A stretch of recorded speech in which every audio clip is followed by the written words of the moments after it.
I wanted to give you 10 things that funeral directors actually want to tell you about, actually want you to know, and that we're not trying to keep these hidden and secret from you.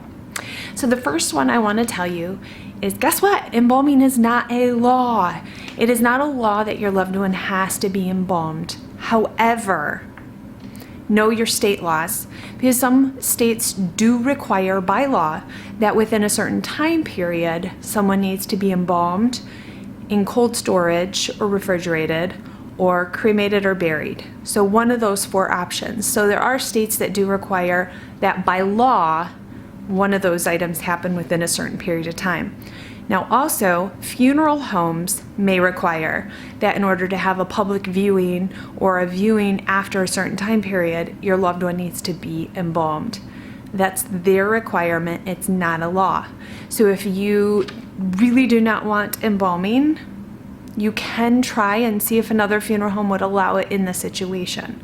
However, know your laws, know how to advocate for yourself. Make sure you're doing only what you want to be doing.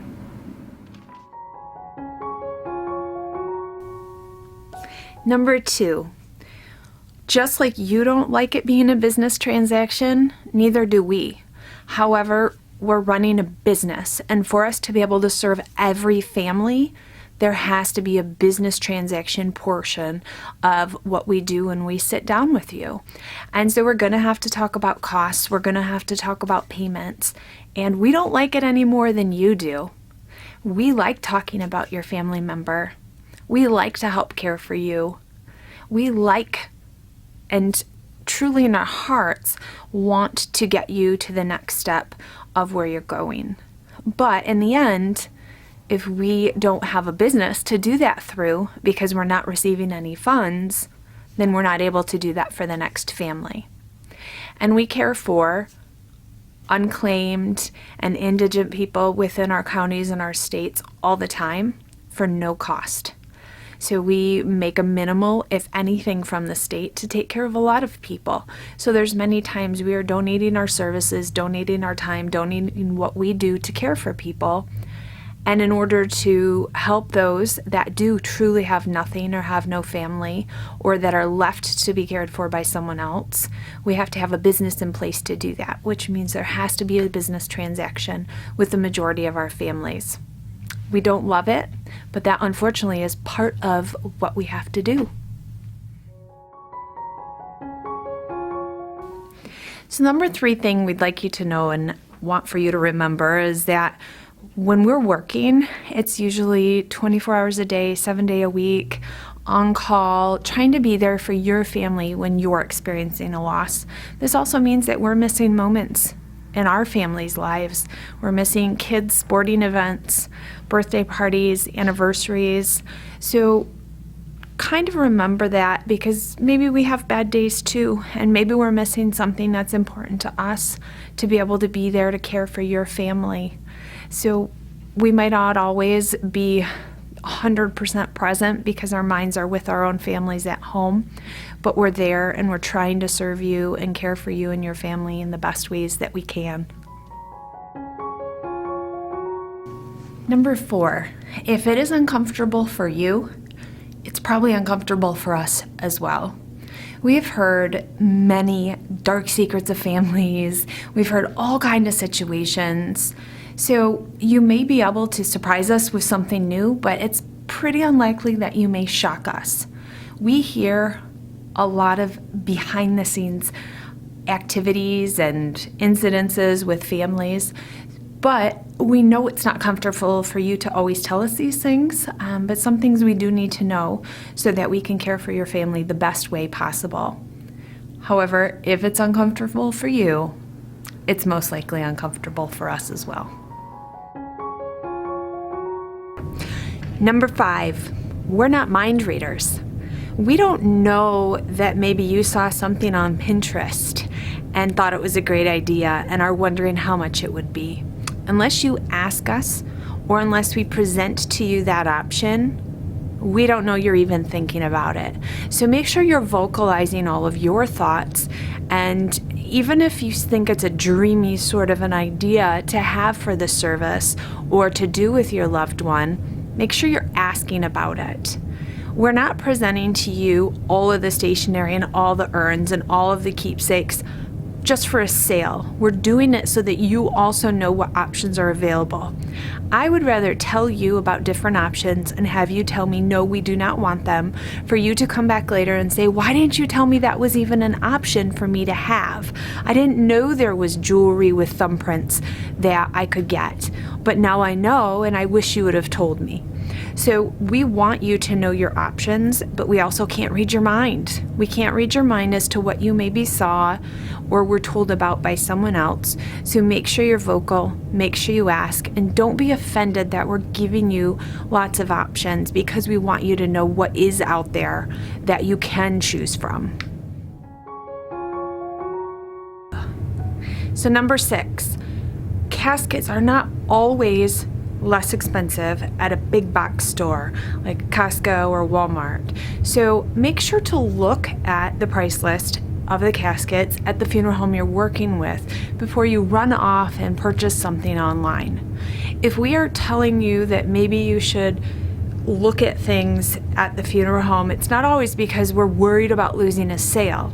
We also are worried because we don't know that that casket's going to arrive in time and it's going to arrive in a good state. So it might be delivered the morning of the service or the morning of the visitation, and it might have a huge dent in it. And that puts us in a position of crisis because we don't know then what we're going to be using for the actual service.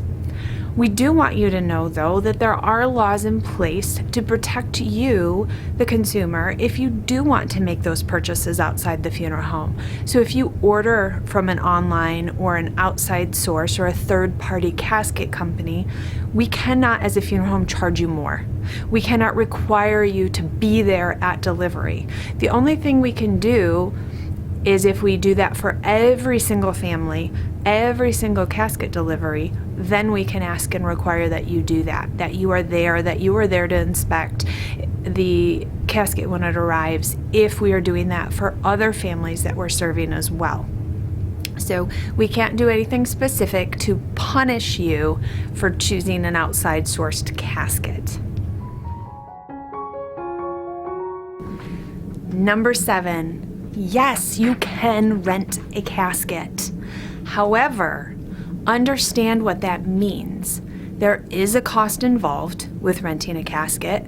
You're renting the shell of the casket, which is reused then several times.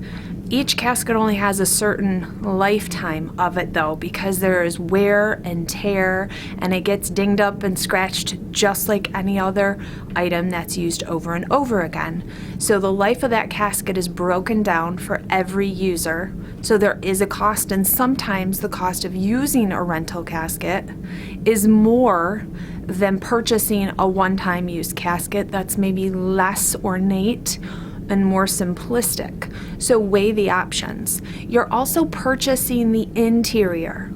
By law, in almost every state, you cannot reuse the interior of a casket.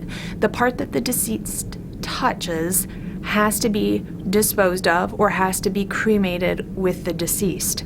So that whole interior needs to be reupholstered or reinserted for the next deceased that uses that rental casket.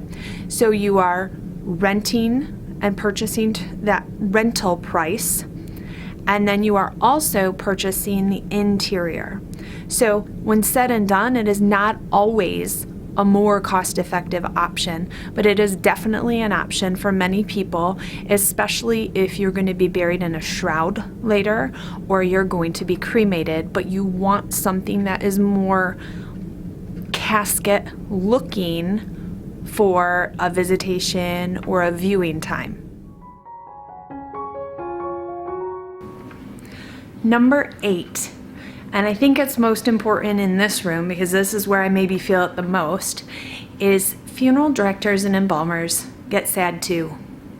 We do feel your losses. We do have moments where we cry and we lose our mind because we feel things. Most of the time we retain and we're there focused on taking care of you, but we do have our moments.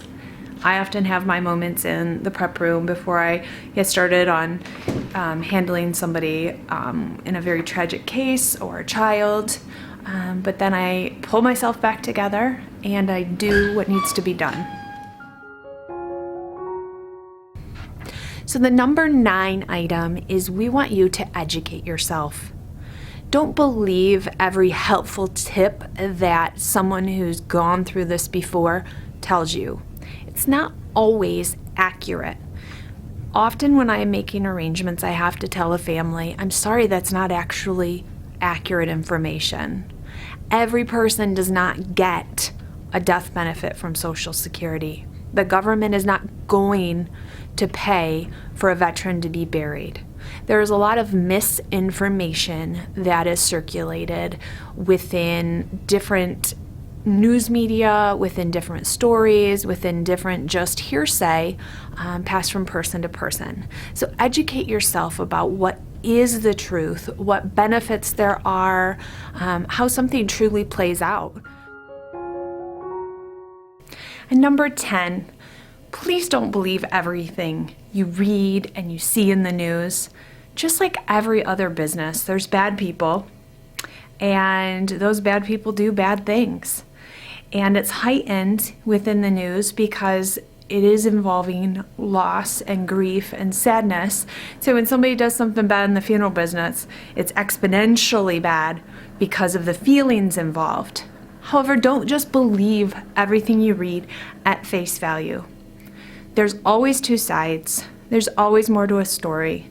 There's always something else that maybe is going on. So investigate yourself further and make sure you understand things fully before pointing blame and before accusing. Thanks, guys, for joining me. 10 things that funeral directors do want you to know, do want to tell you, do want you to understand about the business. Don't have secrets here, not hiding anything. As you guys know about me, pretty much an open book.